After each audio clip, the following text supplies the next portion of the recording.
Hey guys, it's your girl from LCSW Vibes, and it's gonna be me, you, and Erica Badu doing this case study today. Yes, we're gonna go through this case study, and I'm starting right in. I'm not even giving you no fluff, a whole lot of extra stuff. You can watch the videos, watch the reels, get all of that stuff at another time. Today, we're gonna be assessing markets. Yes, we jumping right in, assessing markets. We're gonna go over some clinical priorities when you're looking at complex cases. Now, I know when you're taking an ASWB exam, it's not giving you these long, drawn out case studies that are like paragraphs upon paragraphs, but that is just how I teach. That is what I do. So if you're in my community, especially the new premium community, you're going to be getting a lot of this stuff. We're going to be breaking down case studies because I want you to be able to know the information like the back of your hand. One thing I'm trying to get you guys to understand is that I'm trying to get you to pass the test. Not trying. I'm going to help you and you are going to pass the test, but I just don't want you being mediocre, you know? I want you to really know a thing. So when you get that license, you walk and you have your head up high and your chest out and you know a thing. So when people are throwing things at you and asking you questions, you're like, oh yeah, clearly that's bipolar 1 and not bipolar 2 because of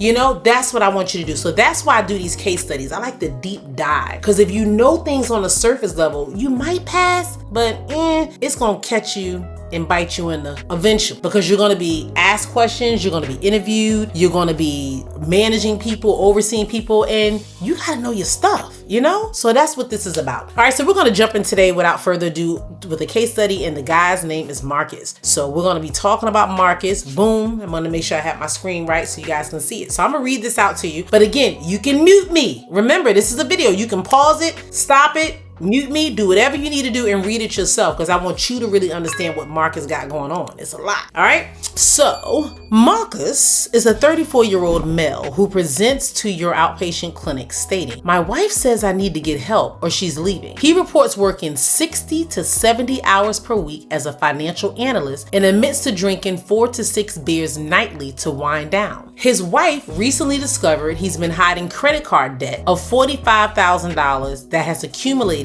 over 18 months through online sports betting. During the assessment, Marcus minimizes the gambling, stating, "I've just had some bad luck, but I know I can win it back." He appears well-groomed, makes appropriate eye contact, and his speech is clear and goal-directed. This is a nice little MSE, guys, a mental status exam. You kind of see some details there. Those are the deets. He denies current suicide ideation, but mentions, "Sometimes I think everyone would be better off without me," and all these problems. So when asked about family history, he reveals his father died by suicide when he was 16, but he quickly changes the subject. Make sure you get your pen and pad or your little sticky notes. Some of you guys said you use little flashcards, note cards, whatever you got.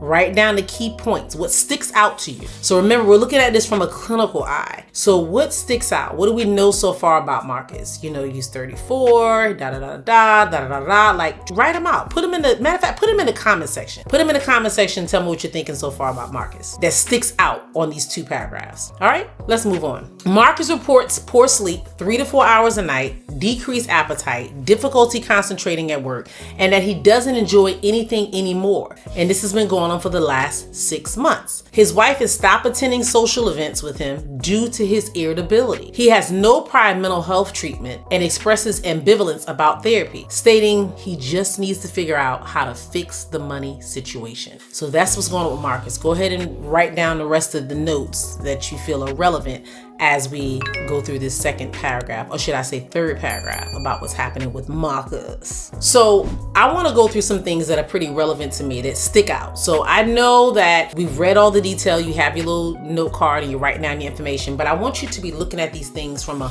clinical eye, you know, not from a bird's eye view. We see everything and all the things that's important, but when you look at it from a clinical eye, you're very concise. You get the things that matter the most and you can ignore the fluff. That is what I want you guys to do here. So a red flag is safety first. Marcus has thoughts like everyone would be better off without him and a family history of suicide. That is an immediate risk. It is a must. I'm mentioning this up front because I have a lot of people when I'm doing one-on-ones with them or doing group sessions, they really struggle with these safety issues. It's kind of like if the person doesn't say, "I want to off myself, or I'm done, or I just want to kill myself. I'm gonna take these pills and this is my plan. They don't see the relevancy. But there's so many red flags in just his thought that maybe people will be better off without him, and that his father died of suicide. So we can see the history, and we can also see the risk just based on all the things that are going on in his life and how he's actually handling it. So these are some things I want you to be really mindful of when you're taking the exam or you're answering questions. Look for those subtle things that mention safety is prominent or it's a serious issue or risk. So please make sure you guys do that. That's really, really, really important. And I know a lot of people negate to do that when they're answering test questions. All right.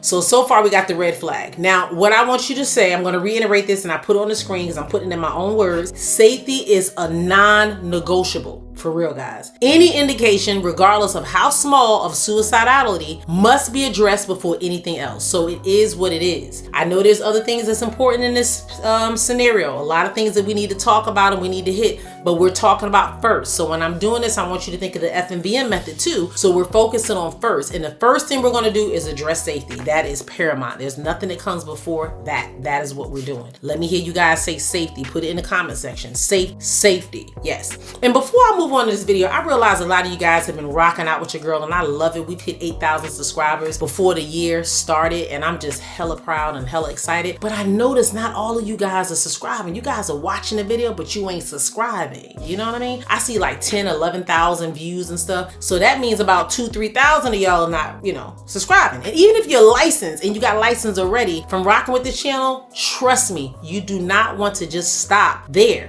You want to continue because learning is ongoing. You want to continue to learn the information and content. So you want to still rock out with your girl on this channel, but go to my other channel, Ariza Hillman Official. That is it. ARISZAHILLMAN Official. OFFICIAL.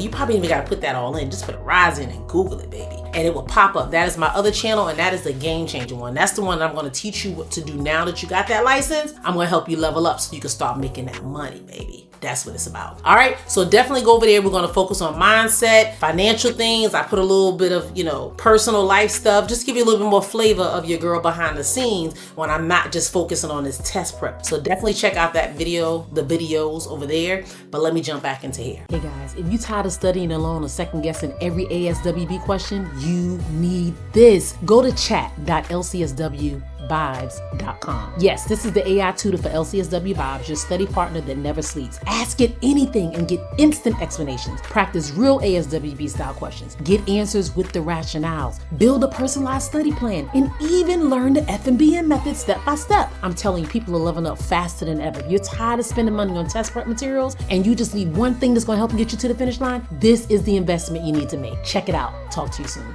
So now that we know that safety is a non-negotiable, let's jump on to some key clinical problems that just pop up that we must look at. Number one, he has a severe gambling disorder. We're not going to say problem, we're saying a disorder. You heard me loud and clearly. He has a what? Yes, a severe gambling disorder, because he spent over $45,000 in online betting with ongoing minimization. So in him, he's like, oh, I just need to win it back. So he has no desire to stop gambling. He's just trying to figure out a way now to win the money back. All right. And it's kind of secretive. His wife stumbled and found this information. It wasn't given to her up front, or forthright, should I say. So that is what you need to be mindful of. He has a severe gambling disorder. Another thing is the alcohol use. He's been drinking 4 to 6 beers a night. And it's funny that some of you guys might be like, oh, I do that all the time. I don't really have an alcohol use problem, but you do, because that's a lot. It's one thing if you're having 1 or 2, but when you start hitting in the 4s and 6s and stuff, and this is an every night thing, that shows that you're moving along addiction. This is something that's taking place a lot more frequently.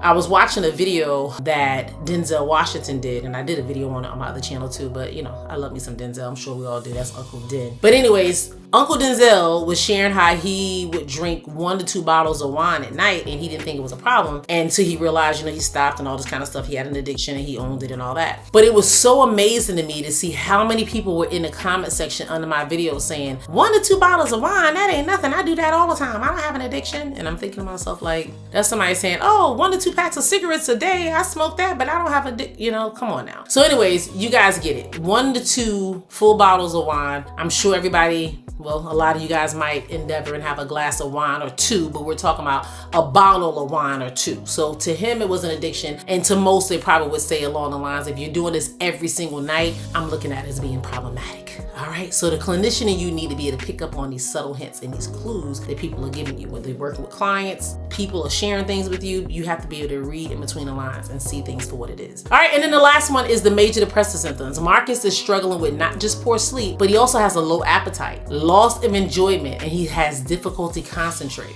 And another key that I forgot to put on here is the irritability. Remember, his wife doesn't like going out with him anymore because he gets easily irritable. These are all hints and signs that you must look for. All right, so let's talk about the social and occupational strain. Relationship conflict and withdrawal from his partner, loss of social connection due to irritability, diminished work performance, and high stress. These are all the things that are impacting him from a social and occupational standpoint. So hopefully you got that on your little sticky note too, but if you didn't, make sure you write down those points. All right, this is Marcus. I guess that's him getting himself together a little bit. He look a little like he's not under the influence and he's on the phone, but he has his laptop, he's holding papers, like, I don't know, he just seems like he has a lot going on. So let's just tell Marcus, take it easy. All right, now the priority ladder. Many of you probably like, what the heck is a priority ladder? You would only know that if you're in any of my programs, courses, my boot camp, something along those lines. I introduced the priority ladder. I'm not going to spend a lot of time on here because, of course, a lot of you who have not endeavored into that level of knowledge or working with your girl don't know what the priority ladder is. But anyways, it's always, when you have a priority ladder, these things on the ladder are called rungs, R-U-N-G. And I teach you how to prioritize going down the rungs of which one you need to do first based on the situation, circumstance, and what's happening. So you always put safety first. Next, you tackle any issues causing the most significant impairment. So you will go through that. He has acute addiction, then you work towards the mood, then you work towards the function. Like the ladder is prioritizing what do you hit and what do you do first. All right, that's the priority ladder. If you really want to know more about it, you would have tapped in with your girl on a deeper level, but if not, you know, it is what it is. I'm just gonna go ahead and give you this free sauce right now while you're up here. All right, another thing is, just remember, you can't, and E said this, I didn't say this, I got this from E. I forgot to finish typing out who actually said that one, but this one wasn't directly from me. It was from somebody named that started with an E. All right, you can't fix the roof when the house is on fire. Think about it. The house is on fire and you're up there trying to fix the roof. It makes no dang sense. Safety is always the foundation. So definitely keep that in mind. All right, so when we're working with a client, we also want to understand the readiness for change. So we realize that when you're working with, there's the stages of change, and you work with that, you got pre-contemplation, contemplation, you have these different stages, but you got to recognize where the client is at. So in pre-contemplation, Marcus is minimizing his problems. He blames the bad luck and doesn't really fully recognize, or should I say understand, that there is a need for change at this time. So that would be the pre-contemplation. Now, when he shows some awareness, like, wow, I do have an issue with, gambling, or, maybe I am drinking a little too much or something like that. Maybe he's a little ambivalent and not ready to commit, but he's in that contemplation stage. He's thinking like, okay, maybe there's something I should do. Maybe there is a problem. So this is where therapy would meet him. You'll meet him where he's at. And that's something that you might want to introduce so he can start working through those things. That would be the contemplation stage. All right. So make sure you understand those. We're not going to go through all the stages, but make sure you understand the contemplation, pre-contemplation. They show up on the exam a lot. So make sure you prepare yourself. All right. Engagement and motivation. Motivational interviewing and building a therapeutic alliance is vital. Validation struggles, express empathy, roll with resistance. These are all the things you do when you're working with clients that are ambivalent. So that's the little lady on the couch doing the therapy. She's talking to the therapist because the therapist is the one, I'm sure, taking the notes, in the big 2026, she might be typing them, but it is what it is. All right, so that is pretty much the engagement and motivation. That's the things we need to look for. Hey guys, real quick, it's your girl. I wanted to stop by and show you I got my merch. Yes, everything is up in action. You guys have been asking for it, so make sure you go to the Shopify store and check it out. Right there, ArizaHillman.shop. Check it out. You get the nice little package in the mail right before the holidays. Look at that. Oh, baby, I'm telling you, I'm rocking this all winter long. And then the summertime come, I already got the request for the tank tops. Your girl is working on it. So make sure you stop by the Shopify store. Right at the bottom of this description, you'll see the store, and just go ahead and purchase the merch. See you soon. And when we're working with clients, we also want to be collaborative and develop a treatment plan. So I'm gonna pause right here just to kind of talk to you a little bit about why this case study is relevant. I'm tapping into different ways that we learn, different styles, different ways we see a thing. So many of you studying and just question. But a lot of you don't understand the context or the information that comes behind the question. So what I'm doing is we're going through a case study. We're going through a man that has all these issues and these concerns. We haven't even tapped into questions yet because we have to understand the deeper meaning of a thing. Like, what is his diagnosis? What should we be doing? Like, when When you're answering a test question, I love to have my people who are doing individual with us read the question and tell us what the answer is before they look at the answer choices, because that lets me know you have awareness of what should likely be some of the answer choices based on what's happening with that individual. So that is something that you definitely want to tap into, understand. Stop trying to do things the traditional way, because obviously it's not helping you. And we have a lot of repeat test takers, and that is very concerning to me, because everyone shows up and they say, oh my God, I wish I would have found you sooner. Or, oh my God, I've invested in blah, blah, blah, blah, blah, blah, blah. I've spent $2,000 on test prep. Oh my God, this is my 20th time taking the exam, but I don't have any, I hear all the excuses, and I'm not mocking you guys, and I'm not making light of it. I'm just telling you this is a common thing. So when I jump on a call, or if my husband's taking a call, or someone messages us and emails us, it's pretty much the same thing. Everyone is struggling with similar things, but they're doing the same thing trying to get out of it, and it just doesn't work. It's kind of like your car is stuck in a ditch and you just keep pushing your foot on the gas and trying to get out of that ditch. Clearly there's something else you have to do. Someone's probably going to have to go get a tow truck and pull you out, and I'm that tow truck. I'm the one that can pull you out of the situation you're in. Just the proof is in the pudding. I hear it all the time. How successful are people in your program? Or what is the likelihood of someone passing on the, I don't know if you guys ask those other programs or those other people out there. And you know what? I know you don't, because you can't get a hold of them. So you guys decide when you get a hold of me, you're going to bombard me with those questions. But think about it like this. My community is less than a year old. We've had hundreds of people pass this exam. Not just, the proof is in the community. You can see all the wins. So we've had well in the hundreds of people who've passed, and 90% of those people have been in other programs. But I guarantee you're going to see a big email, a message, a text, or ad is going to say, we've had 100 and something people pass. And it's still going to include the people who passed under my program because they initially purchased that program. So be mindful, guys, of the questions you guys are asking and what you're doing when you're trying to deep dive and figure things out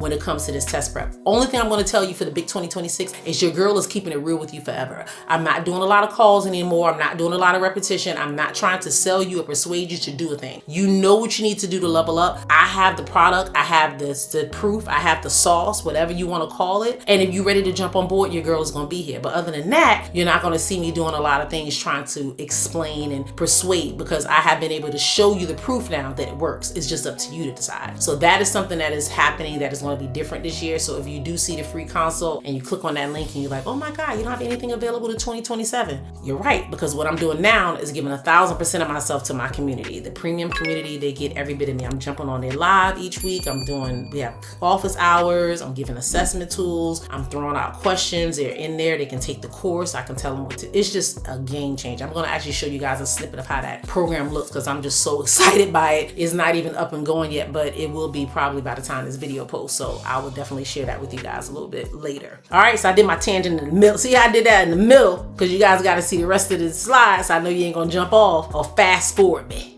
All right. So anyways, collaborative treatment plan. We want to make sure when we're doing collaboration, because some of you guys get these questions and you're like, I don't really understand what it means when it says collaborative, or when we're working with a group or community, or, when it says an interdisciplinary team, and, all these terms that you might not be familiar with. Basically, you're being collaborative when you're doing a treatment plan. We're going to have an ongoing risk assessment for safety. We want to make sure that we're doing and putting things in place, people in place, services in place to make sure that Marcus is able to remain his safety. We're also going to educate and provide some insight-oriented discussions. Like being real with Marcus, like having these discussions and educating him and giving him some insightful things to consider and look at as it pertains to his safety and well-being and what needs to be done so he can get out of this rut and get himself together. We're also going to look at stage interventions for gambling and alcohol use. So, I'm not a specialist in gambling. I'm not a specialist in alcohol use, but there are some specialists out there that focus solely on that. So we might want to work with him so he can get some interventions and some support with that community or with those individuals or those professionals, should I say. All right, cognitive behavior therapy for depression, great tool, great use. Relationship and social support involvement. We want to make sure that his wife is not like, you can handle Marcus, I'm done with him. No, he needs all the support he can get. So we want to kind of get some buy-in from the family members and his social support system so we can make sure that he's moving in the right direction. All right.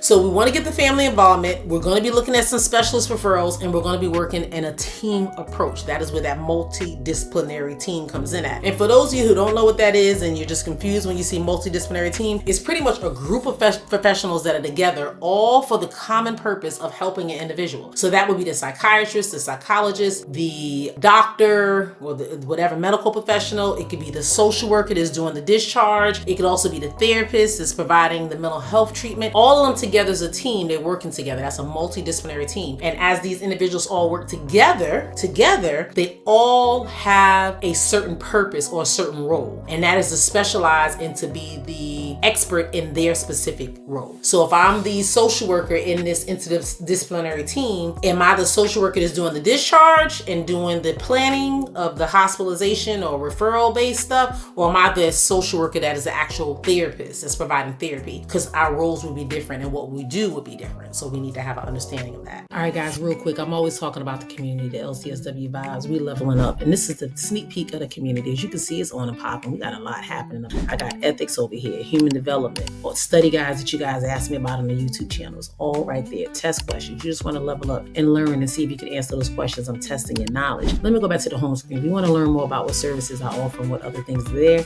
that is where you go to the learning tabs. We leveling up, so why don't you join so you can level up too. All right, we're almost done, guys. So bear with your girl. Just a little hand. We're lifting our hand up in prayer for Marcus to hopefully he gets himself together. All right, and these are the key takeaways, and this is why it matters. We want to address immediately, guys, you see, immediate risk and safety before anything else. We want to identify his stages of change, see where he's at. Is he in pre-contemplation, contemplation? Like, what's going on with him? All right, we want to build rapport, set achievable patient-centered goals, and we want to use collaborative, multidisciplinary approaches to these complex problems he might be facing. And every session is an opportunity to support hope and to support progress. So these are the key takeaways that I want you to look at and remember when it comes to him. Now, Hubert Humphrey said this, so I gave the credit to where credit is due. The greatest healing therapy is friendship and love. So if Marcus is able to get him some friends and maybe get some love from his loved ones, he might be good to go. You know, that would be the hope. We know that sometimes it takes more than that, but we as social workers put on our cape and we're able to help our clients on a much deeper level in place. So of course, this case study came with a lot of questions. Yes, it did. So don't think I forgot to ask the questions. I'm just not showing the questions on the screen, but I am going to switch my screen and I am going to stop sharing for the purpose of this video. I'm going to stop sharing, but I am going to read you these questions out because I want you to think about it. I want you to listen to the questions, see what you think you would do, and then from there, we'll answer it. They're just 2 or 3 questions. It's not a whole lot. I think 4 to be exact. All right, so the first question, I'm going to go ahead and read it to you. It says this: what should be the social worker's first priority in the initial session with Marcus? So just think about that. Don't even see the answer choices yet, but what would be the first priority in the initial session with Marcus? Would it be 1, to refer Marcus to Gamblers Anonymous and provide psychoeducation about gambling disorder? Would it be 2, to conduct a comprehensive suicide risk assessment and develop a safety plan? Would it be 3, to explore Marcus' relationship with his wife and offer couples therapy? Or would it be 4, to assess Marcus's drinking patterns and recommend substance abuse treatment? Think about that for a moment. Refer to Gamblers Anonymous and provide psychoeducation, conduct a comprehensive risk assessment and safety plan, explore his relationship with his wife and offer couples therapy, assess his drinking patterns and recommend substance abuse treatment. All right, you guys know, because you guys are rocking out with your girl and you know that first, next, best, most, and that priority ladder and all that stuff. So you already know the answer is B, conduct a comprehensive suicide risk assessment and develop a safety plan. That is what we would do. So make sure that you understand that that's safety first, baby. All right, I'm gonna go ahead and give you one more. There are a few questions here, but I'm only gonna give you 2. And if you rock out with your girl and you in one of my programs, community or something, you know, I'm not gonna say something. Let me be very specific. If you were in the premium community and you like, look, I watched the video, I'm gonna go ahead and send you the rest of the questions, all right? How about I do that for you, all right? Or if you were subscribed to my YouTube channel and you did one level up and you decided to be a member of the channel because, you know, it just keeps the channel going. I can pay my editor and do all the sound effects and buy music so I'm not getting copyright fines and all that stuff. I appreciate you guys for sure, so I'm gonna make sure I rock out and give you all the questions as well, all right? So moving on to question number 2. Based on the presenting symptoms, which diagnosis should the social worker consider first? Come on, these are for my LCSWs. I need you to put on your clinical hat, all right? Based on the presenting symptoms, which diagnosis should the social worker consider first? Go ahead and drop it in the comment section. I'm not going to give you the answer choices yet. I just want you guys to drop it in the comment section and tell me which diagnosis are you giving a brother? You know, without us even knowing, what are we giving him? All right, so A, is it major depressive disorder, single episode moderate? B, persistent depressive disorder, dysthymia? C, adjustment disorder with depressed mood. D, gambling disorder moderate with major depressive episode. All right, go ahead and think about it. Think about it. All right, so before I give you the answer, let me just tell you some things that people get tricked up about when they see these. So you see these answer choices, you're like, oh my God, I think it would be that. Oh my God, I think it could be that. So remember, there's been 6 months. That's been the duration so far. So that means we can knock out 2 of these diagnoses off the rip because it's been 6 months. He's had sleep disturbance, appetite changes, anhedonia. For you guys that don't know what that is, that just means they don't really enjoy much or doing anything. All right, concentration problems, passive suicide ideation, irritability. So if we're looking at all this stuff, now we're probably struggling with, oh my God, maybe he has a gambling disorder, maybe he has this. The correct answer is major depressive disorder, single episode, moderate. That is what he has right now. Now, when it comes to the actual answer choices, the reason why we're going with the major depressive disorder and not the gambling disorder, can someone put in the comment section? Go ahead and drop it and tell me why. Go ahead, put it in the comment section first before we go through this. All right, because the gambling disorder is like a separate diagnosis, but the question asks is, what should we consider first and foremost? Meaning that this is the primary clinical impression when we first work on him. What do we see that's sticking out? So that is the answer, but I got some more for you guys. I appreciate you guys for rocking out with your girl. As you can see, my phone's been ringing and blowing up. I can't, put it on do not disturb because it's an Android, but then again, maybe I can. That's a whole nother subject. But anyways, we'll stay tuned and hopefully we won't have any interruptions in the next video. But right now, you, me, Erykah Badu, we can end this video right now. I appreciate you guys rocking out with me. As always, make sure you figure out a way to level up. Your girl got you, and I look forward to seeing you in the next one. Don't forget to like, subscribe, and tell a friend because I'm trying to get every social worker to win. Booyah!